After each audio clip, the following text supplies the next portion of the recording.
नमस्कार बच्चों, कैसे हैं आप सब। आशा करती हूँ आप सभी अच्छे होंगे, स्वस्थ होंगे, खुश होंगे और अपनी पढ़ाई भी अच्छे से कर रहे होंगे। तो जैसा कि आप सभी जानते हैं, मैं हूँ आपकी हिंदी की अध्यापिका और मैं स्वागत करती हूँ आप सभी का आईसीटी वर्चुअल क्लासरूम में। और आज हम यहाँ पर एकत्रित हुए हैं पढ़ने के लिए क्लास 9th की हिंदी।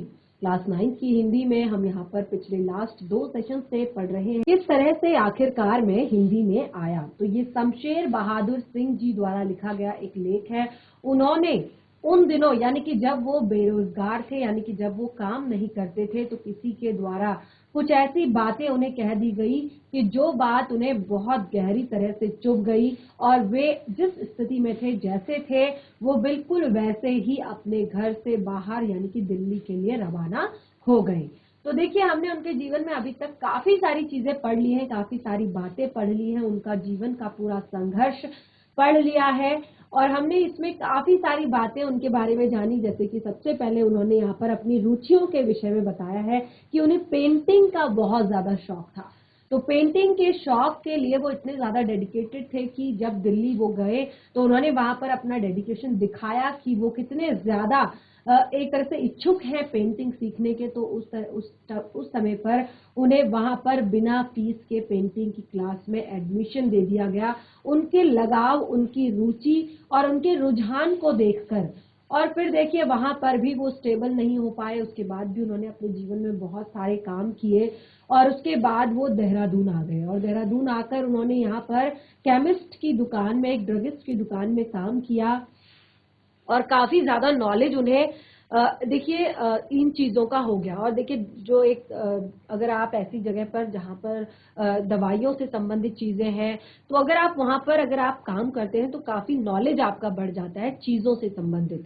तो बिल्कुल यही उनके साथ हुआ कि अब वो डॉक्टर की जो आड़ी तिरछी जो लाइनें होती थी उन्हें भी काफी अच्छे से समझ जाते थे, पढ़ लेते थे। और इसी दौरान फिर उनकी जो मुलाकात हुई वो बच्चन जी से हुई, यानी कि हरिवंश राय बच्चन जी से हुई। फेस टू फेस वो नहीं मिल पाए थे यहाँ पर, लेकिन उन्होंने एक नोट छोड़ा था शमशेर बहादुर सिंह जी के लिए।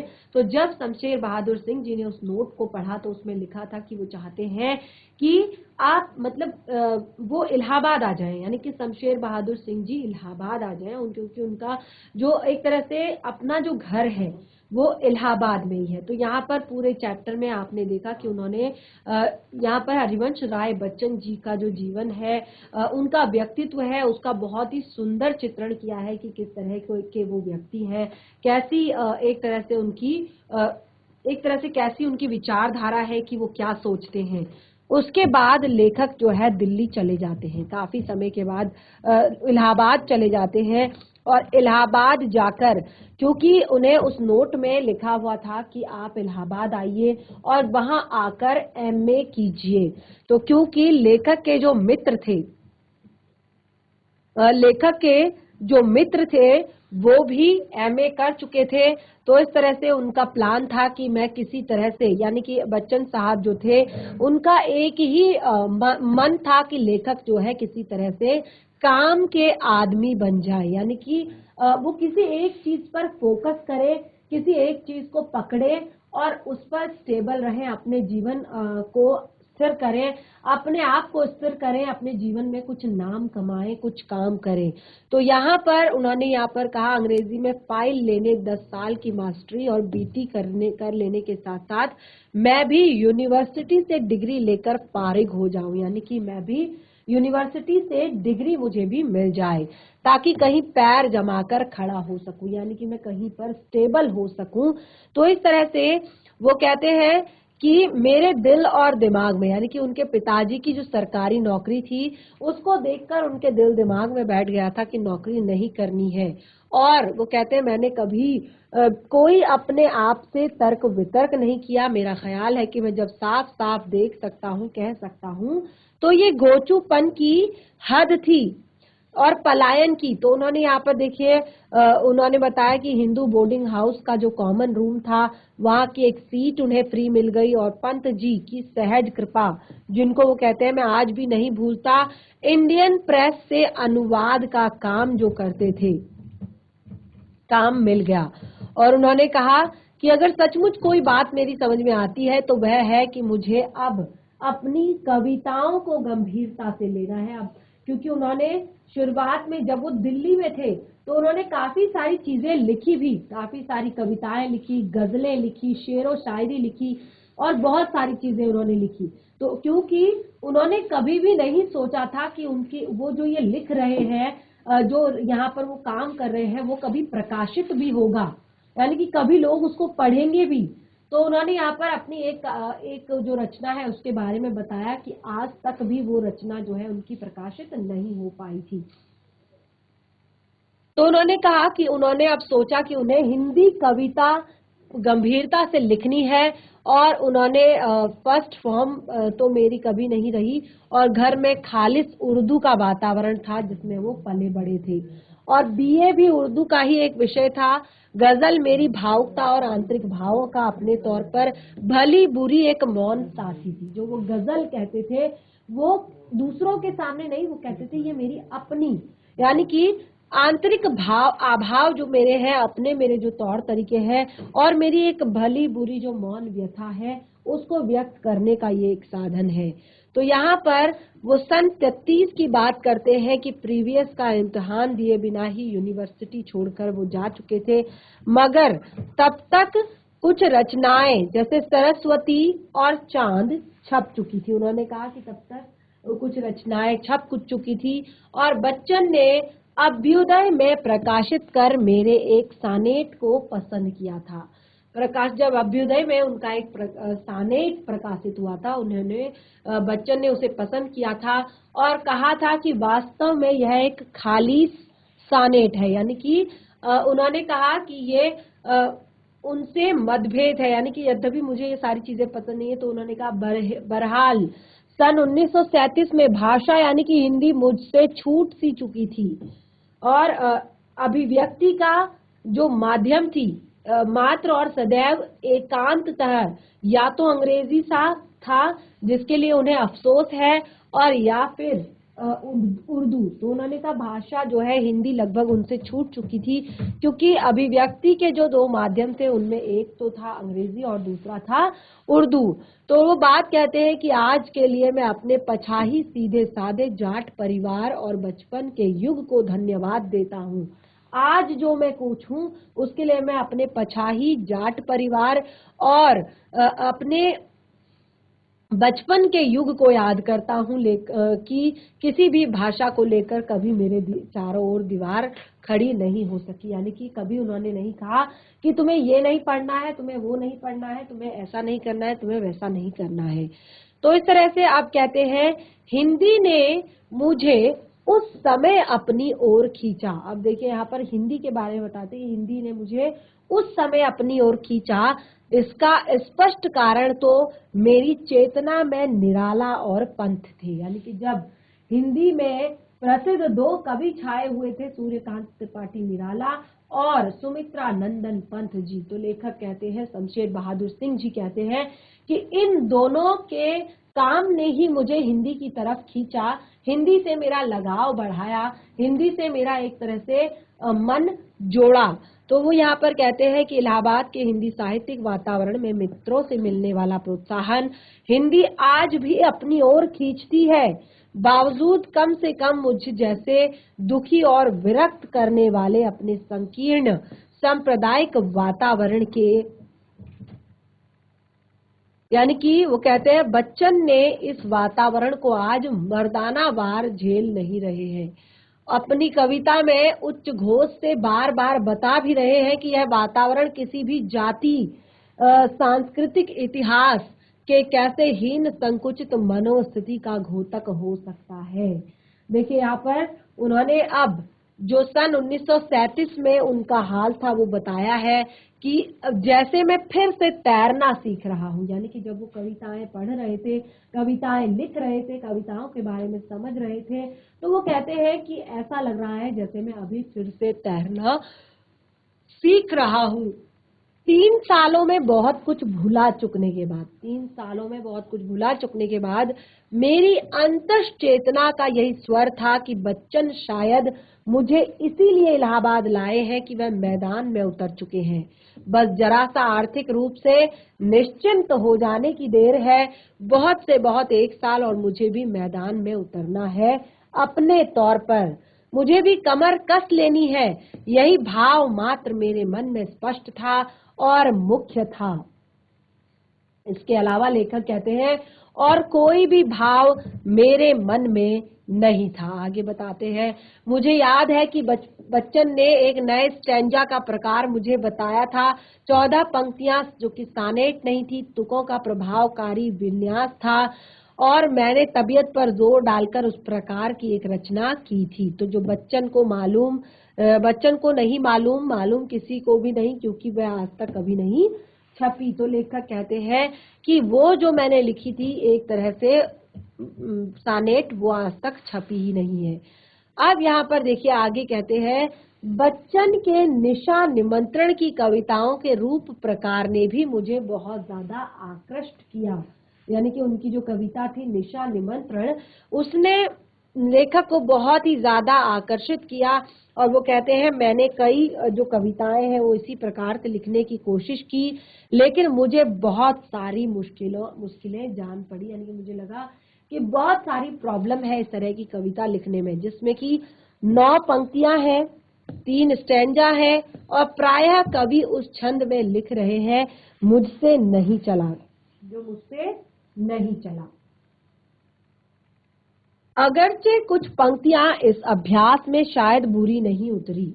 कुछ पंक्तियां लेखक कहते हैं कि इस अभ्यास में बहुत बुरी नहीं थी, क्योंकि उन्होंने काफी समय से वो इस तरह से लिख रहे थे, पढ़ रहे थे, तो काफी जो चीजें हैं वो बहुत बुरी नहीं थी। निशा निमंत्रण के कवि के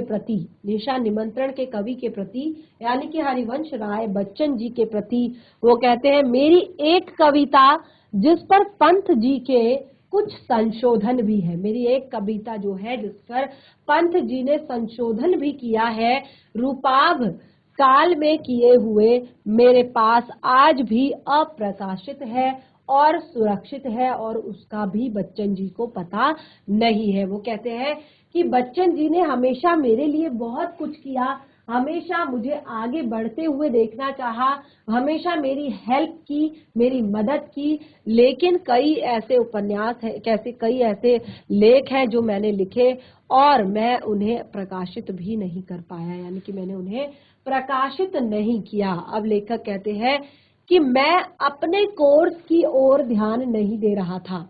इससे बच्चन जी को क्षोभ था। क्षोभ यानी कि एक तरह से गुस्सा था, वो गुस्से में थे, असंतोष था, व्याकुलता उनके अंदर थी कि मैं अपनी पढ़ाई पर, अपने कोर्स पर ध्यान क्यों नहीं दे रहा हूँ। तो उन्होंने कहा, अतः मेरे मन में भी एक स्थायी संकोच था। खैर 2 साल पूरे करके आखिर फाइनल का इम्तिहान मैंने फिर भी नहीं दिया। 2 साल पूरे करके जो फाइनल ईयर का एग्जाम था वो फिर से लेखक ने नहीं दिया। और बच्चन के साथ वो कहते हैं कि उसी साल में एक कवि सम्मेलन में गया और वो जगह थी गोरखपुर। बताते हैं कि मैंने देखा कि कविता में मेरा नया अभ्यास निरर्थक नहीं रहा। यानी कि जो मैं अभी तक कर रहा था वो अभ्यास ऐसा नहीं है कि ये निरर्थक गया है, यानी कि ये बिल्कुल अच्छा नहीं है। तो सरस्वती में छपी एक कविता ने निराला जी का ध्यान आकर्षित किया। जो सरस्वती है उसमें उन्होंने एक नई कविता छापी थी जिसका ध्यान निराला जी ने आकर्षित किया। निराला जी का ध्यान जिसने आकर्षित किया। कुछ निबंध भी मैंने लिखे थे। रूपाभ ऑफिस में प्रारंभिक प्रशिक्षण के लिए मैं बनारस हंस कार्यालय की कहानी में चला गया था और निश्चय ही हिंदी के साहित्यिक प्रांगण में मुझे बच्चन घसीट लाए थे। यानी कि हिंदी का जो साहित्यिक प्रांगण है वहां तक लेखक कहते हैं मुझे बच्चन साहब घसीट कर ले आए थे। देखिए उन्होंने कहा, आज मैं स्पष्ट देखता हूं कि मेरे जीवन इस भरपूर और कैसे आकस्मिक मोड़ के पीछे बच्चन की वह मौन सजग प्रतिभा रही है। आज मेरे जीवन में जो कुछ भी है उसमें बच्चन साहब की मौन सजग प्रतिभा रही है जो दूसरों को नया प्रतिभा जीवन देने का नैसर्गिक क्षमता रखती है, जो दूसरों को नई प्रतिभा से युक्त स्वाभाविक यानी कि सहज जीवन जीने की क्षमता देती है। बचपन से ही हमेशा प्रायः दूर से ही दूर रहता आया हूँ, यद्यपि दूर और नजदीक की मेरी अपनी परिभाषा है। और यहाँ पर उन्होंने काफी सारी चीजें बताई कि बहुत मिलते जुलने और चिट्ठी पत्री आदि मैं विश्वास नहीं करता। बच्चन इसीलिए मेरे काफी करीब रहे हैं। उन्होंने कहा मैं बहुत ज्यादा चिट्ठी पत्र लेटर लिखने में विश्वास नहीं करता, बहुत ज्यादा मिलने जुलने में विश्वास नहीं करता, बहुत ज्यादा नजदीक रहने में विश्वास नहीं करता, मगर बेसिकली उसी तरह जैसे एक कवि अपनी रचना के माध्यम से अपने करीब रहता है, अपने साथ रहता है, जिससे हम कभी मिलते नहीं या मिल सकते। युगों का व्यवधान होने के कारण ये युग ही एक जगह प्रस्तुत भी हो सकते हैं, अतः मिलने या न मिलने का कोई अर्थ नहीं बैठता। इस तरह बच्चन अपने व्यक्तित्व में, जिसे कुल मिलाकर मैं उनकी श्रेष्ठ से श्रेष्ठ कविता से भी बड़ा आंकता हूँ। यहाँ पर उन्होंने, जो लेखक है शमशेर बहादुर सिंह जी, वो सबसे ज्यादा प्रभावित अगर किसी चीज से हुए हैं तो वो हरिवंश राय बच्चन जी के व्यक्तित्व से हुए हैं कि वो इतने बड़े आदमी होकर भी कैसे सामान्य से व्यक्तित्व के व्यक्ति हैं। तो वो कहते हैं कि बहुतों की तरह, यानी कि जितने भी बहुतों की तरह मेरे भी नजदीक है, और यह बिल्कुल सहज और सामान्य और स्वाभाविक बात है। इसका सहज, स्वाभाविक और सामान्य होना मुझे अच्छा लगता है, मुझे बहुत अच्छा लगता है। तो इस तरह से देखिए काफी चीजें उन्होंने यहाँ पर व्यक्त की, और आगे कहते हैं मुझे वह अपनी जगह पर भी मुक्त रखता है, यानी कि मैं जो भी काम कर रहा हूँ ये काम बिल्कुल ऐसा ना हो कि जो मुझे बांध कर रखे, मेरे ऊपर बहुत सारा बोझ रखे। तो कहते हैं मुझे अपनी जगह पर मुक्त रहना पसंद है। मेरा अनुमान है कि और भी सैकड़ों व्यक्तियों का ऐसा अनुभव हुआ होगा। अनुमान ही क्यों, मुझको मालूम है कि हुआ है। मैं अपने इस अनुभव को विशिष्टता या विशेष नहीं मानता। लेखक कहते हैं जो मेरे जीवन का अनुभव है ये कुछ विशिष्ट नहीं है, ये कुछ विशेष नहीं है, परंतु वस्तुतः ऐसी कुछ विशिष्ट या विशेष दुनिया में नहीं हुआ करता है।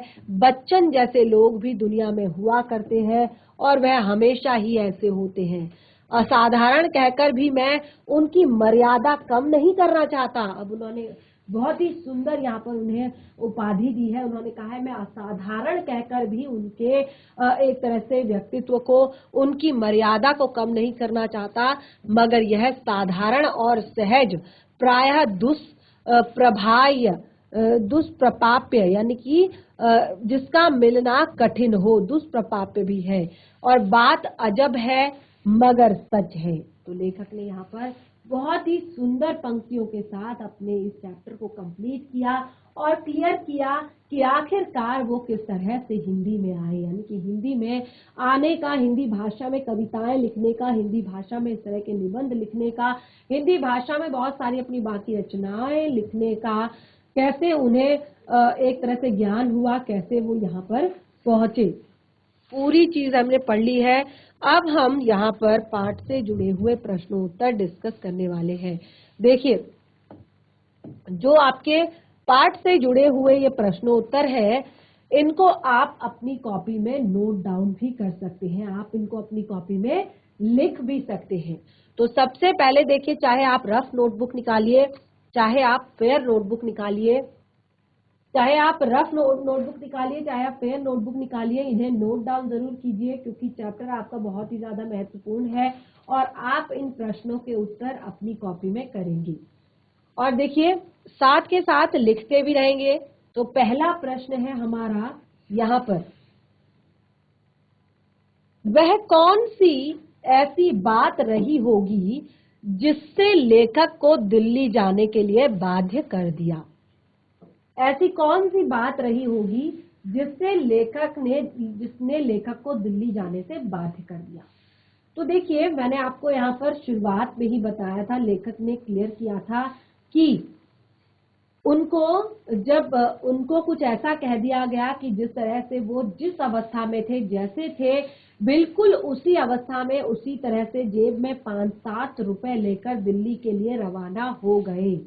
तो देखिए मैंने आप लोगों को जब हमने चैप्टर स्टार्ट किया था तब मैंने आप लोगों को बताया था कि किस तरह से कई बार इंसान को ऐसी बातें जो है वो चुभ जाती है, ऐसी बातें जो है लग जाती है। देखिए खास तौर पर कई बार जो है बच्चे इस तरह के गलत कदम उठाते हैं, तो ये चीजें बच्चों पर लागू नहीं होती, क्योंकि बच्चों को तो उस टाइम पे माँ बाप संस्कार सिखा रहे होते हैं, माँ बाप चीजें समझा रहे होते हैं, सही गलत का अंतर बता रहे होते हैं, लेकिन कई बार बच्चे उसको समझ नहीं पाते हैं, बच्चे उसको गलत वे में लेकर चले जाते हैं और कई बार वो भी इस तरह की गलतियां कर देते हैं।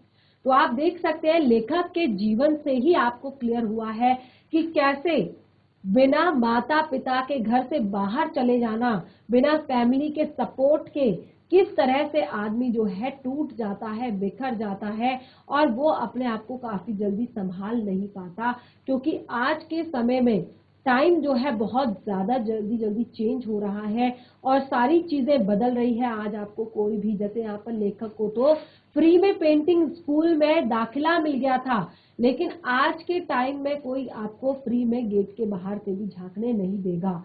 तो यानी कि ऐसे काम करने ही नहीं है कि कुछ इस तरह से आपको कदम उठाने पड़े। तो लेखक को क्या कहा गया होगा, देखिए कि लेखक जिन दिनों बेरोजगार थे, क्योंकि उस समय पर वो बेरोजगार थे, तो किसी ने शायद उन्हें कुछ ऐसी कटु बातें किसी ने कह दी कि जिससे वे बर्दाश्त नहीं कर पाए। यानी कि उनके अंदर एक अपने लिए एक सेल्फ रिस्पेक्ट भी था कि इससे ज्यादा क्यों सुनूं, मैं खुद से करके दिखाऊंगा। लेकिन ये आपके ऊपर लागू नहीं होती कि आप आज ही कहो कि मैं इससे ज्यादा अपने माँ बाप की क्यों सुनूं। आज क्या, ये कभी भी इस तरह का कदम नहीं उठाना है। जितनी मेहनत आपके माता पिता आपके लिए करते हैं, आप उसको 100 में से 30% भी अगर समझेंगे तो आप बहुत अच्छे बच्चे बनेंगे, बहुत अच्छे से अपने जीवन में आगे जाएंगे, अपने पसंद के काम करेंगे, अपने जीवन में एक अच्छा लक्ष्य आप चुनेंगे। तो देखिए वो उन्हें किसी ने कुछ ऐसा कह दिया जिससे कटु बातें कह दी जिससे कि वे बर्दाश्त नहीं कर पाए और दिल्ली चले गए बिल्कुल उसी स्थिति में जैसे वो उस टाइम पे थे और बिल्कुल वही 5-7 रुपए के साथ। अगला प्रश्न है, लेखक को अंग्रेजी में कविता लिखने पर अफसोस क्यों रहा होगा। देखिए उन्होंने 2 जगह इस शब्द का प्रयोग किया है, एक उन्होंने शुरुआत में किया है, एक उन्होंने बीच में किया है कि अंग्रेजी लेखन पर उन्हें अफसोस क्यों है कि क्यों वो अंग्रेजी में लिख रहे हैं, क्यों वो अंग्रेजी में लिखते हैं। तो देखिए लेखक को अंग्रेजी कविता लिखने पर अफसोस इसीलिए है। देखिए सबसे पहले तो जान लीजिए कि लेखक के की जो भाषा थी वो मुख्य रूप से 2 ही भाषाएं थी, या तो इंग्लिश या फिर जो उनकी खुद की भाषा है। तो इन 2 भाषा यानी कि एक तरह से इंग्लिश और उर्दू उनकी मुख्य भाषाएं थी। इन्हीं 2 भाषाओं पर वो उन्होंने पढ़ा भी था। ग्रेजुएशन तक जो उनकी एक भाषा है उर्दू, उन्होंने सब्जेक्ट के रूप में पढ़ी थी। तो इस तरह से उनकी जो 2 मुख्य भाषाएं हैं वो है अंग्रेजी और उर्दू। लेकिन फिर भी वो यहाँ पर कह रहे हैं कि जब उन्होंने अंग्रेजी में कविता लिखी तो उन्हें इस बात पर अफसोस हुआ क्योंकि वह भारत की जन भाषा नहीं थी।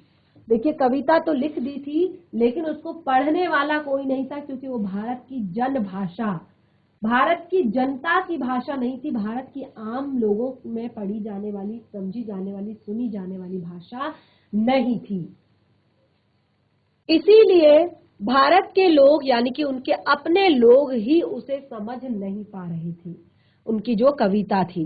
साथ ही जब वे इलाहाबाद आए तो वहां का साहित्यिक वातावरण बच्चन, निराला, पंत जैसे महान लेखकों का सानिध्य पाकर, यानी कि वो वहां पर गए तो वहां पर उन्होंने बच्चन, हरिवंश राय बच्चन जी, सुमित्रा नंदन पंत जी और यहाँ पर जो निराला जी हैं उन सभी से मिलकर, उन सभी का सानिध्य प्राप्त करके वे हिंदी लेखन की ओर अग्रसर होने लगे, हिंदी में रचनाएं करने लगे। इस प्रकार लेखक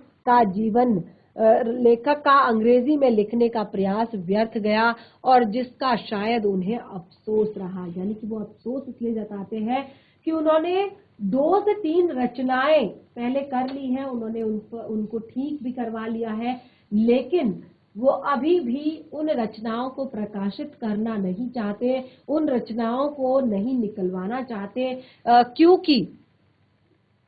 क्योंकि उन्होंने वो अंग्रेजी में लिखी थी और अब ये हिंदी सीखने पर अंग्रेजी में लिखने का जो प्रयास है वो पूरी तरह से व्यर्थ हो गया है। तो देखिए, इस तरह से यहाँ पर हमने एक दूसरा उत्तर जो है क्लियर कर लिया है। अब हम प्रश्न 3 की तरफ आगे बढ़ते हैं और मैं बहुत ज्यादा स्लोली आपको ये सारी चीजें करवा रही हूँ ताकि आप नोट डाउन भी साथ साथ करते रहें। अगला प्रश्न है, अपनी कल्पना से लिखिए कि बच्चन ने लेखक के लिए नोट में क्या लिखा होगा। अब देखिए, हमें काफी बार लास्ट 3 सेशन से चैप्टर पढ़ रहे हैं, तो काफी आपको नॉलेज हो गई होगी चैप्टर को पढ़ पढ़ के कि आखिर बच्चन साहब ने उस नोटिस में क्या लिखा था, उस नोट में क्या लिखा था। तो देखिए, दिल्ली के उकील आर्ट स्कूल में बच्चन जी लेखक के लिए एक नोट छोड़कर गए थे। जब दिल्ली के उकील आर्ट स्कूल में लेखक पढ़ते थे, तो जब पढ़ने के बाद छुट्टी हो गई थी, लेखक अपने घर चले गए थे, उसके बाद वहां पर किसी काम से आए थे बच्चन जी और उन्होंने देखा, उसके बारे में पूछा, तो वे एक नोट रख कर गए थे और शायद उसी नोट पर लिखा था कि तुम इलाहाबाद आ जाओ। उसमें क्या लिखा था? तुम इलाहाबाद आ जाओ और लेखन में ही तुम्हारा भविष्य निहित है। क्योंकि भले ही उन्होंने लेखक ने अपनी जो रचनाएं हैं, कविताएं जो उन्होंने लिखी, वो उन्होंने भले ही ना दिखाई हो, लेकिन उनका कविताओं के प्रति, लेखन के प्रति जो डेडिकेशन था वो दिख रहा था। तो उन्होंने कहा कि तुम इलाहाबाद आ जाओ और लेखन में ही तुम्हारा भविष्य है। संघर्ष करने वाले ही जीवन पथ पर अग्रसर होते हैं। यानी कि आपने अभी तक देखा कि लेखक ने कितने सारे संघर्ष किए अपने जीवन में, कितने सारी परेशानियां उठाई, कितनी सारी प्रॉब्लम्स उठाई। तो बच्चन जी कहना चाहते हैं कि संघर्ष करने वाले जो व्यक्ति होते हैं उन्हीं को जीवन पथ पर वही अग्रसर होते हैं, यानी कि जीवन पथ पर वही आगे जाते हैं। अतः परिश्रम करो, सफलता अवश्य तुम्हारे कदम चूमेगी। यानी कि यहाँ बैठकर ये केमिस्ट की दुकान में काम करने से नहीं होगा, इलाहाबाद चलो, कुछ पढ़ो, कुछ लिखो, तभी आपका जो भविष्य है वो एक तरह से सही हो पाएगा। तो देखिए, यहाँ पर तीसरा प्रश्न भी हमारा क्लियर हुआ। अब हम बढ़ते हैं अपने अगले चौथे प्रश्न की तरफ। लेखक ने बच्चन के व्यक्तित्व की किन किन रूपों को उभारा है? व्यक्तित्व के किन किन रूपों को उभारा है? तो प्रश्न देखिए बहुत ही ज्यादा महत्वपूर्ण है और बहुत ही सुंदर सुंदर तरीके से यहाँ पर उत्तर लिखे हुए हैं कि आपने व्यक्तित्व को बताना है कैसा है बच्चन साहब का। देखिए, लेखक ने बच्चन के व्यक्तित्व के अनेक रूप उभारे हैं, बहुत अलग अलग रूप उनके व्यक्तित्व के हैं। पहला है, बच्चन का स्वभाव संघर्षशील, परोपकारी, फौलादी और संकल्प वाला था। कि उनका स्वभाव कैसा था? संघर्षशील था, परोपकारी था और फौलादी, संकल्प वाला था। एक संकल्प जिसको वो कर लेते थे तो वो कभी उससे टलते नहीं थे।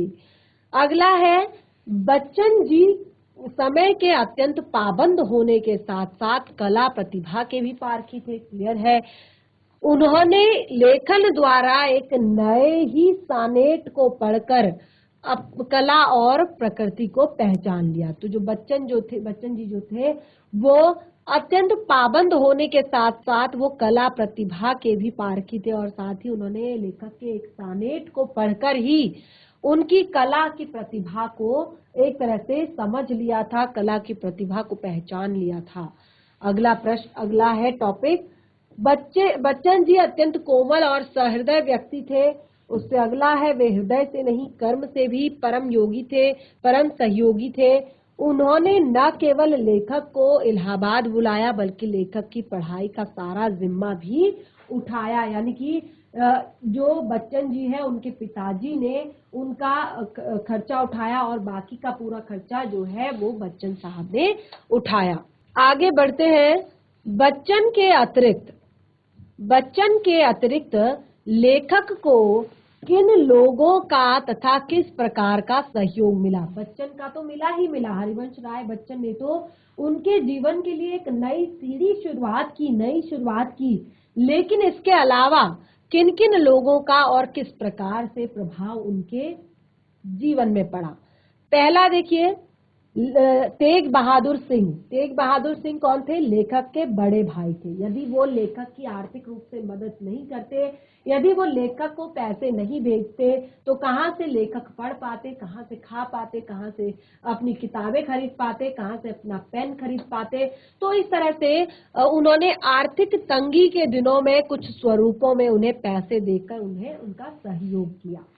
दूसरा, बच्चन के पिता, तो जब लेखक इलाहाबाद आकर बस गए तो उन्होंने स्थानीय अभिभावक की आवश्यकता थी, उन्हें एक स्थानीय अभिभावक की आवश्यकता थी कि जिसको स्कूल ले जाया जा सके, जिसको पेरेंट्स मीटिंग में ले जाया जा सके। तो यहाँ पर उन्होंने क्या किया? तब हरिवंश राय बच्चन जी के पिताजी, जो हरिवंश राय बच्चन जी के भी जो पिताजी थे, उनको उन्होंने यहाँ पर एक तरह से अभिभावक बनाकर वो ले आए। सुमित्रा नंदन पंत और निराला जी का भी बहुत अच्छा इफेक्ट उनके व्यक्तित्व पर पड़ा। लेखक को इलाहाबाद में पंत जी और निराला जी जैसे हिंदी के सुप्रसिद्ध कवियों का सानिध्य प्राप्त हुआ, जिन्होंने हिंदी लेखन में लेखक को भरपूर सहयोग दिया है। सुमित्रानंदन पंत ने लेखक को इंडियन प्रेस से अनुवाद का काम दिला दिया।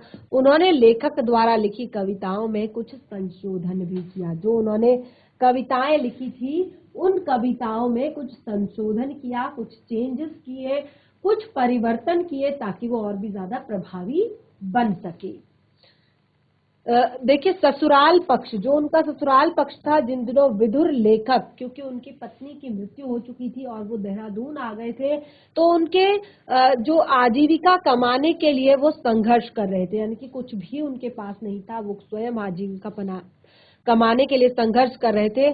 तो तब ससुराल वालों ने उन्हें अपनी दुकान पर कंपाउंडरी का प्रशिक्षण दिया और उसके बाद उन्होंने क्या किया? अपनी ही दुकान पर कंपाउंडर के प्रशिक्षण देने के नाम पर उन्हें रख लिया।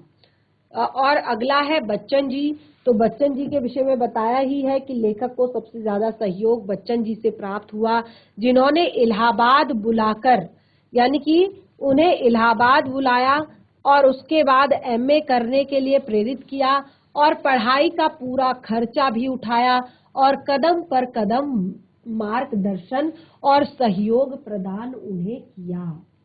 तो इस तरह से काफी सारे प्रश्न हमने यहाँ पर डिस्कस कर लिए। अब हमारा छठा प्रश्न है, नोट डाउन कर रहे होंगे आप, और देखिए इसमें बहुत ज्यादा टफ कुछ भी नहीं है। अगर नोट डाउन नहीं कर पा रहे हैं तो केवल और केवल कुछ जो जरूरी पंक्तियां हैं वो लिखिए और उसके बाद घर पर जाकर चैप्टर को जब आप रिवाइज करेंगे, पाठ को जब आप एक बार शुरू से लास्ट तक ध्यान पूर्वक पढ़ेंगे तो सारे प्रश्न जो है वो आपको क्लियर हो जाएंगे। छठा प्रश्न है, लेखक हिंदी के लेखन में कदम रखने का क्रमानुसार वर्णन कीजिए। कैसे लेखक ने हिंदी में कदम रखा? आपको एक क्रम बनाना है, क्रमानुसार वर्णन करना है।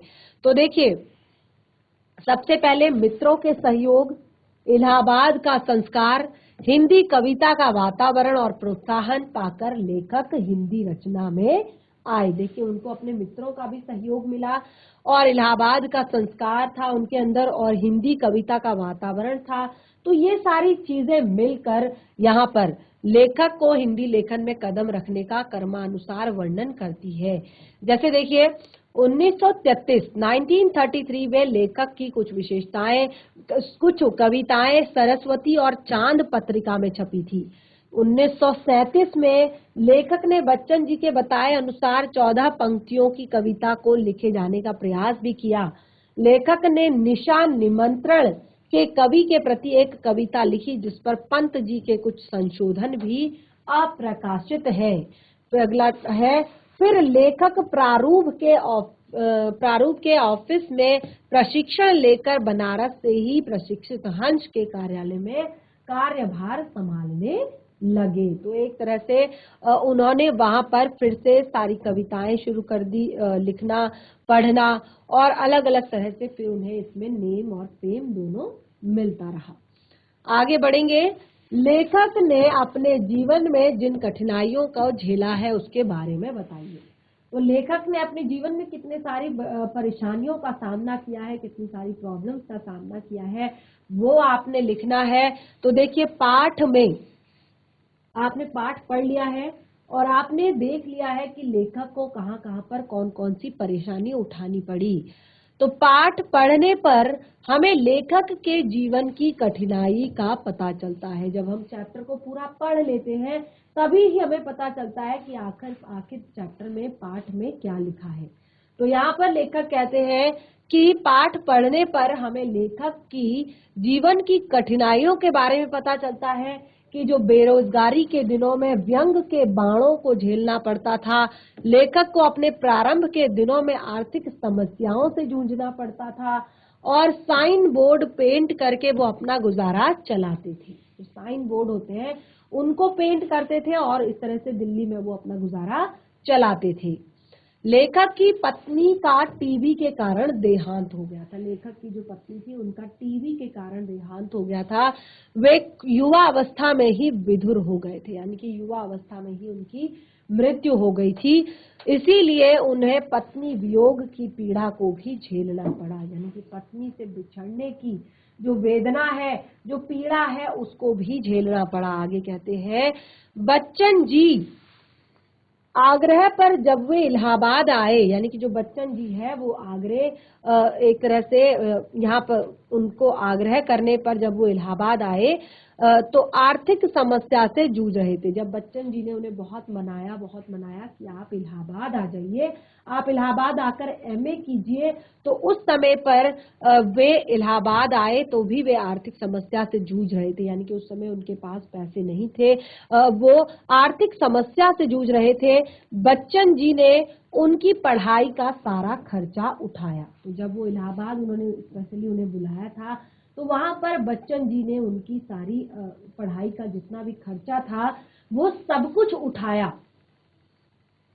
और देखिए, एक तरह से ये सारी चीजें किसके लिए करने का मन करता है कि आप किसी पर अपने पैसे खर्च करो या किसी को अपना समय दो जो सामने वाला रिस्पॉन्सिबल हो, सामने वाला व्यक्ति रिस्पॉन्स करे, सामने वाला व्यक्ति उसका उपकार माने, सामने वाला व्यक्ति उस काम के प्रति कुछ विशिष्ट कर दिखाए।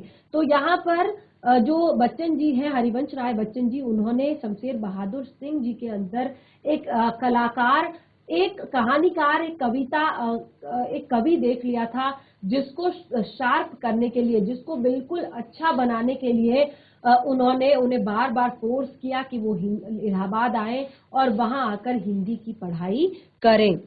तो इस प्रकार उनके प्रारंभ के जो दिन थे वो बहुत ज्यादा कठिनाइयों भरे थे। तो इस तरह से हमारा चैप्टर जो है पूरी तरह से कंप्लीट हो चुका है। अब पाठ को हमने बहुत अच्छे से पढ़ लिया, पाठ से जुड़े हुए प्रश्नों उत्तर हमने बहुत अच्छे से कर लिए।